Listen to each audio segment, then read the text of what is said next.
अस्सलाम वालेकुम my dear students, उम्मीद है कि आप ठीक होंगे। आज हमारा लेक्चर नंबर 10 है बच्चों। I come to principles of accounting. Chapter हम पढ़ रहे थे बच्चों जॉइंट स्टॉक कंपनी शेयर्स। आज के लेक्चर में बच्चों हम इंशाल्लाह एक्सरसाइज नंबर 9 जो है वो सॉल्व करेंगे। तो इससे पहले मैं आपको इसकी जनरल एंट्रीज बता दूं। जनरल एंट्रीज बच्चों हमने पढ़ी थी इसकी। अगर हम जो है वो डिस्काउंट पे शेयर्स इशू करें तो उस सूरत में हमने क्या एंट्रीज पास करनी है। लास्ट लेक्चर्स के अंदर हमने प्रीमियम पे शेयर्स इशू करना सीखा था। तो ये बच्चों issuance of shares at discount, अगर डिस्काउंट पे इशू करेंगे बच्चों तो जनरल पब्लिक की उसी तरह से तीनों एंट्रियाँ होंगी। एप्लीकेशन रिसीव्ड, शेयर इशूड और एक्सेस मनी रिफंड की एंट्री। जो एंट्रीज की तरतीब में तो कोई चेंज नहीं आएगा, चाहे पार पे हो, प्रीमियम पे हो या डिस्काउंट पे हो। फर्स्ट एंट्री बच्चों वैसे ही करेंगे, bank account debit, share application credit.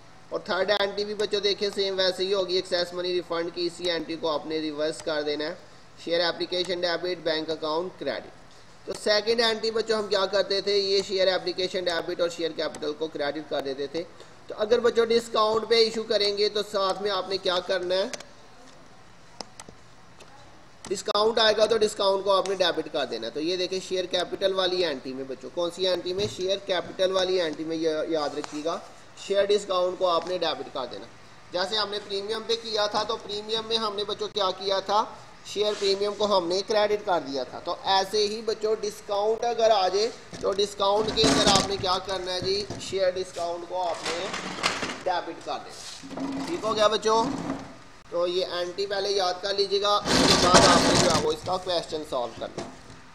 तो सबसे पहले आपने ये एंट्री याद करनी है, उसके बाद आपने क्वेश्चन सॉल्व करना है। ठीक है, तो अब हम क्वेश्चन की तरफ चलते हैं। ये एंट्री आपने याद कर ली होंगी, इसको याद करके एक दफ़ा लिख लीजिएगा। तो एक्सरसाइज नंबर 9 है बच्चों आज हमारे पास।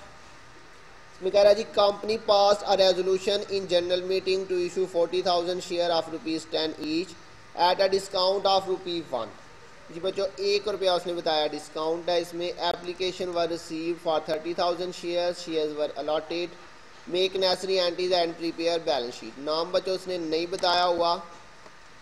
तो ये हमारे पास फर्स्ट एंट्री बच्चों, डेट भी नहीं मेंशन की हुई। तो फर्स्ट एंट्री बच्चों हमारे पास क्या हो जाएगी, bank account debit, share application account credit. ये बच्चों फर्स्ट एंट्री मैंने आपको बताया था हमेशा जो है वो किससे करेंगे, एप्लीकेशन रिसीव के साथ। तो यहाँ पे अगर हम देखें तो उसने शेयर इशू कितने किए हैं बच्चों, 40,000 शेयर इशू किए हैं, लेकिन एप्लीकेशनें हमें जो रिसीव हुई हैं वो सिर्फ 30,000 शेयर्स की हुई हैं। तो फर्स्ट एंट्री हमने हमेशा एप्लीकेशन रिसीव के साथ करनी होती है बच्चों। तो एप्लीकेशन हमें रिसीव हो गई बच्चों कितनी, 30,000, और मल्टीप्लाई बाय नेट वैल्यू मैंने आपको बताया था। तो बच्चों नेट वैल्यू इसमें हमें निकालनी पड़ेगी। नेट वैल्यू हमारे पास आ जाएगी कैसे, net value is equal to, मैंने बताया था पार वैल्यू माइनस डिस्काउंट। अगर प्रीमियम है तो प्लस करेंगे, डिस्काउंट है तो माइनस कर देना बच्चों। तो net value is equal to par value बच्चों उसने क्वेश्चन में हमें बताई है ₹10 और डिस्काउंट उसने खुद ही आपको ₹1 बता दिया। तो नेट वैल्यू आपके पास ₹9 आ जाएगी बच्चों। ये देखें आपके पास पार वैल्यू उसने बताई हुई है ऑफ ₹10 ईच। ₹10 का बच्चों एक शेयर है, और डिस्काउंट बच्चों कितना है, सिर्फ ₹1 डिस्काउंट है, परसेंटेज में नहीं बताया हुआ बच्चों। उसने आपको खुद ही कैलकुलेट करके बता दिया हुआ है ₹1 डिस्काउंट। ठीक हो गया बच्चों। तो ये देखें हमने क्या किया, ₹10 उसकी पार वैल्यू थी, उसमें से हमने ₹1 जो डिस्काउंट है वो माइनस कर दिया, तो ₹9 उसकी नेट वैल्यू आ गई। तो यहाँ पे बच्चों जब भी डिस्काउंट प्रीमियम पे आएगा तो हमने नेट वैल्यू के साथ मल्टीप्लाई करनी है, और वो ₹9 आपके पास इसकी नेट वैल्यू है। तो 30,000 शेयर हैं, ज़रब 9, तो ये आपके पास 2,70,000 दोनों साइड पे टोटल आ जाएगा। ठीक हो गया। नरेशन आ जाएगी बच्चों आपके पास, शेयर्स एप्लीकेशन रिसीव्ड। उसके बाद बच्चों सेकंड एंट्री हम करेंगे शेयर इशू करने की। तो ये शेयर एप्लीकेशन जो है इसको डेबिट कर देना आपने, और इसके साथ ही मैंने आपको बताया अगर डिस्काउंट है तो डिस्काउंट भी आपका क्या होगा बच्चों, डेबिट। शेयर डिस्काउंट डेबिट हो जाएगा, और शेयर्स कैपिटल अकाउंट जो है वो क्रेडिट हो जाएगा। ठीक हो गया बच्चों। तो बच्चों अंडर सब्सक्रिप्शन की सूरत में हमने बात की थी दोनों एंट्रीज ही जो है ना वो शेयर रिसीव के साथ करेंगे। ठीक है, आपको लास्ट क्वेश्चन के अंदर याद होगा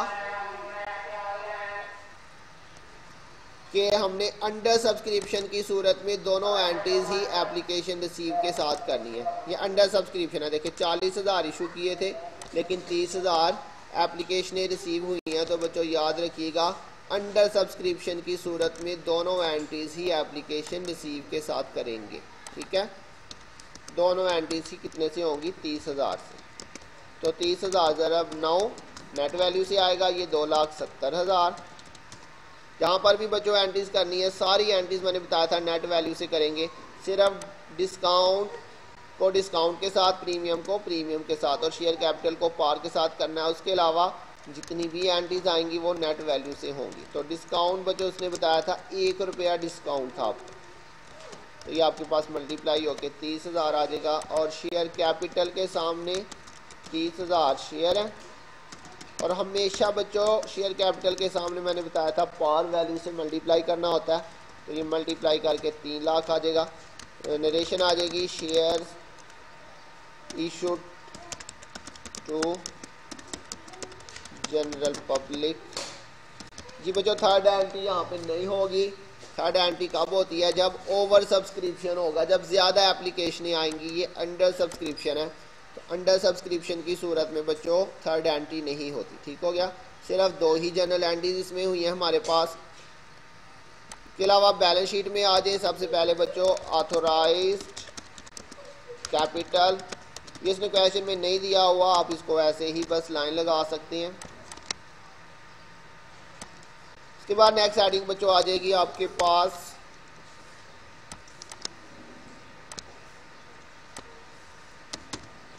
इधर नेक्स्ट हेडिंग बच्चों आ जाएगी आपके पास issued, subscribed and paid up capital.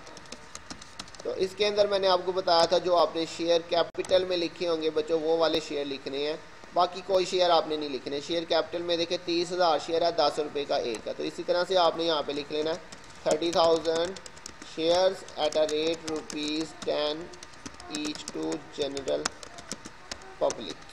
ठीक हो गया, तो 10 ज़रब 30,000 करेंगे तो ये 3 लाख आ जाएगा टोटल। इसके अलावा बच्चों यहाँ पे उसने आपको कुछ भी नहीं दिया हुआ, शेयर प्रीमियम करंट लाइबिलिटीज। दूसरी साइड पे फिक्स्ड एसेट्स नहीं है। डेफर्ड कॉस्ट की हेडिंग बच्चों यहाँ पे आएगी, ये दूसरी दफ़ा आ रही है डेफर्ड कॉस्ट की हेडिंग। एक दफ़ा हमने इसमें लिखा था प्रीलिमिनरी एक्सपेंस, और दूसरा बच्चों इसमें हमने बात की थी शेयर डिस्काउंट जो है ये भी हमारा डेफर्ड कॉस्ट की हेडिंग में आता है। तो ये शेयर डिस्काउंट आपका यहाँ पे आ जाएगा, एंट्रीज में से देख के लिखेंगे इसको। इसमें आपने शेयर्स नहीं लिखने, जस्ट आपने इसकी अमाउंट लिखनी है 30,000। इसके बाद बच्चों नेक्स्ट करंट एसेट्स की हेडिंग आ जाएगी, और करंट एसेट्स के अंदर आपके पास आएगा बैंक अकाउंट। एक ही एंट्री है बच्चों बैंक अकाउंट की, डेबिट हो रहा है 2,70,000 से, तो सिर्फ यही अमाउंट आ जाएगी 2,70,000। जी बच्चों 30,000 और 270 दोनों का हमने टोटल किया तो ये आपके पास टोटल कितना आ जाएगा बच्चों? 3 लाख। और इस साइड पे भी बच्चों टोटल कितना आ जाएगा? 3 लाख। ठीक हो गया, दोनों साइड पे 3-3 लाख टोटल आ गया।